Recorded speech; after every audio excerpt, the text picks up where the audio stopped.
Iya, kalian tidak salah membaca judul dari video ini, yang dimana para kibin yang awalnya setia setengah mati kepada para habaib, mereka akan berbondong-bondong membakar rumah pondok pesantren, bahkan kantor Robitoh Alawiyah, apabila para habaib melakukan hal ini. Karena apa, teman-teman? Orang-orang semacam habaib yang sekarang ini eksis di Indonesia, mengaku-ngaku di dalam tubuhnya mengalir darah kenabian, dan mendoktrin berbagai macam kerusakan pola pikir kepada umat Islam di Indonesia. Oknum-oknumnya jangan lupa sebut. Meskipun membludak, mereka akan hancur sehancur-hancurnya apabila ketika mereka ditantang untuk melakukan suatu hal yang membuat popularitas, tahta, kekayaan, keagungan, marwah yang selama ini mereka bangun seolah-olah bak kerajaan zuriyah Nabi, kerajaan cucu Nabi, kerajaan orang mulia yang nasabnya tersambung kepada Nabi. Mereka akan hancur lebur, teman-teman, apabila mereka mengaku bukan zuriyah Nabi. Bin, lihat ini Bin, ribuan Habib Yaman siap datang ke Indonesia, minta disambut yang meriah Bin, siapkan uang yang banyak Bin. Kenapa? Data yang mereka sampaikan kepada umat bahwa Al-Faqih Muqaddam, Abu Bakar bin Salim, Ubaidillah, dan lain sebagainya yang menjadi pelopor nasab mereka di Indonesia, ternyata terbukti bukan cuma 500 tahun seperti disampaikan oleh Prof. Menachem Ali. Bukan cuma 500 tahun keberadaan mereka tidak tercatat, namun lebih dari itu katanya, teman-teman. Karena Ubaidillah yang menjadi salah satu pelopor mubahallahnya Babeh Aldo yang kemarin ditangkap polisi setelah mubahallah itu, Ubaidillah itu, jangankan kitab karangannya, orang-orang, ulama-ulama, tokoh-tokoh yang hidup semasa Ubaidillah ini tak ada pernah mencatat bahwa orang ini pernah hidup. Ubaidillah ini, teman-teman, tidak ada satupun orang mencatat bahwa orang ini hidup. Satu, bukti yang sangat kuat bahwa orang ini memang tidak ada.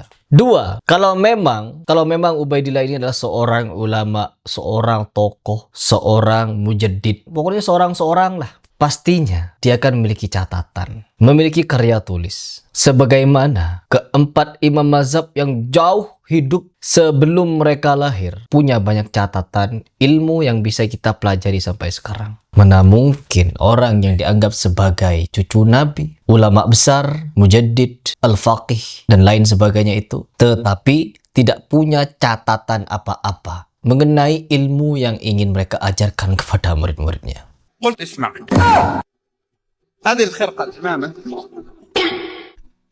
ألبسني إياها شيخ الحبيب عبد القادر السقاف، وألبسه خرقته بسنده أبوه أحمد بن عبد الرحمن السقاف، عن شيخه علي بن محمد الحبشي، عن شيخه أبي بكر بن عبد الله العطاس، عن شيخه الحسن بن صالح البحر الجفري، عن شيخه عمر بن سقاف الصافي السقاف، عن شيخه الحسن بن علي الجفري، عن شيخه أحمد بن زين الحبشي، عن شيخه عبد الله بن علوي الحداد، عن شيخه عمر بن عبد الرحمن العطاس، عن شيخه الحسين بن الشيخ أبي بكر بن سالم، عن شيخه الفخر الشيخ أبي بكر بن سالم، عن شيخه شهاب الدين الأكبر، عن أبيه عبد الرحمن بن علي، عن أبيه علي بن أبي بكر، عن أبيه أبي بكر بن عبد الرحمن السقاف، عن أبيه محمد بن علي مولى الدويلة، عن أبيه علي بن محمد، عن أبيه علي بن علوي، عن أبيه علوي الغيور، عن أبيه محمد الفقيه المقدم والأستاذ الأعظم، عن أبيه علي، عن أبيه محمد صاحب برباط، عن أبيه علي خالع قسم، عن أبيه علوي، عن أبيه محمد، عن أبيه عبيد علوي، عن أبيه عبيد الله، عن أبيه أحمد المهاجر، عن أبيه عيسى النقيب، عن أبيه محمد جمال الدين النقيب، عن أبيه علي العريضي، عن أخيه موسى الكاظم، عن أبيه جعفر الصادق، عن أبيه محمد الباقر، عن أبيه علي زين العابدين، عن أبيه السبط الحسين، عن أبيه إمام الأولين والآخرين باب مدينة العلم علي بن أبي طالب، عن ابن عمه رسول الله صلى الله عليه وسلم.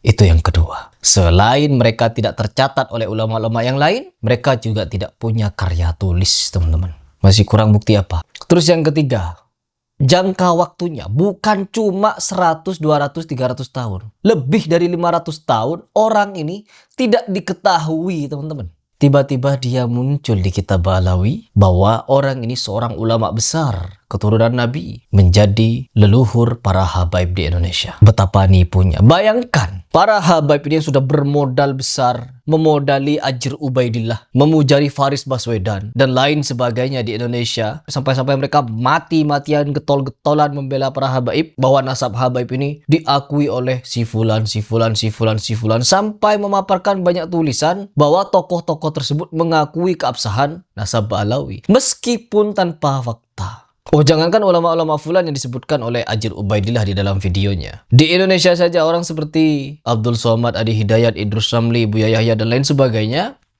mereka diakui ulama, punya banyak jemaah, mengakui bahwa habaib cucu Nabi.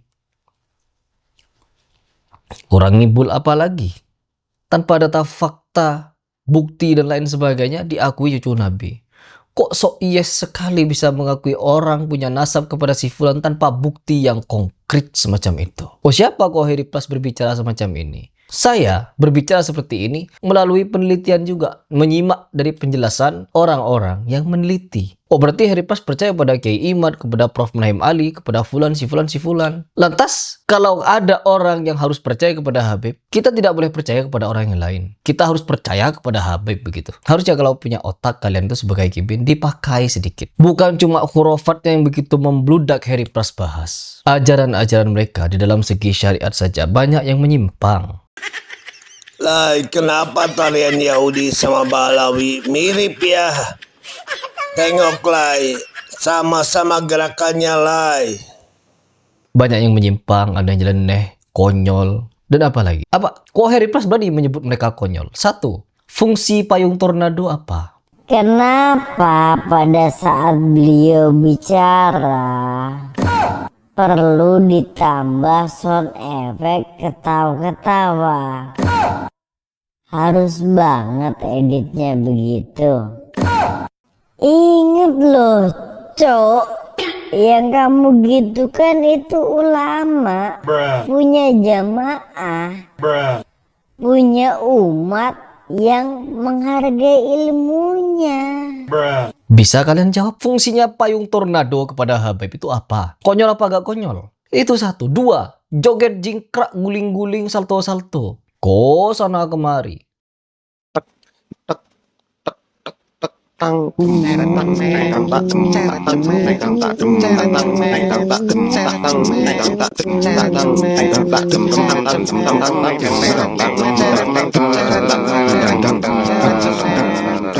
Joget, genggam tangan, maju mundur seperti orang Yahudi.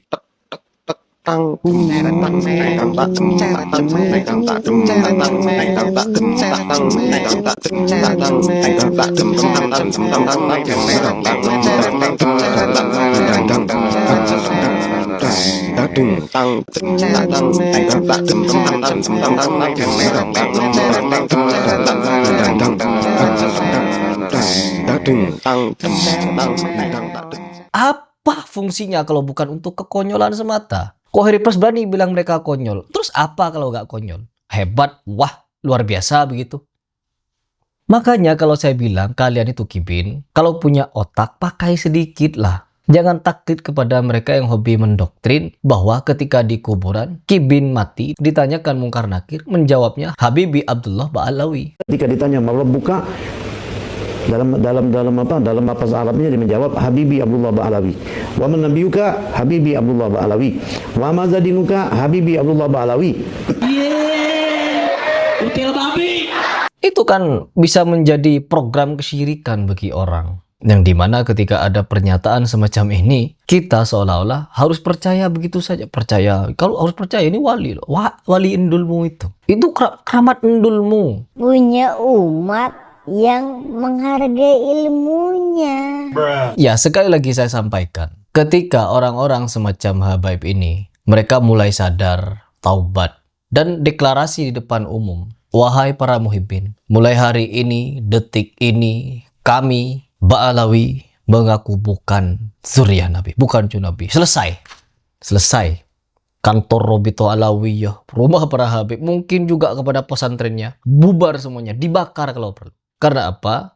Mereka sudah berjuang setengah mati, bahkan mati-matian memperjuangkan mereka untuk jadi cucu Nabi meskipun dengan cara nipu orang dan nipu diri mereka sendiri. Tiba-tiba yang dibela seperti itu ngaku bukan cucu Nabi. Selesai urusan. Makanya para Habib di Indonesia berjuang mati-matian agar mereka tetap jadi cucu Nabi meskipun dengan cara nipu. Berbohong, bukan kata Harry Pras. Ya, bukan kata Harry Pras, tapi kata semua orang yang tidak percaya kepada kalian.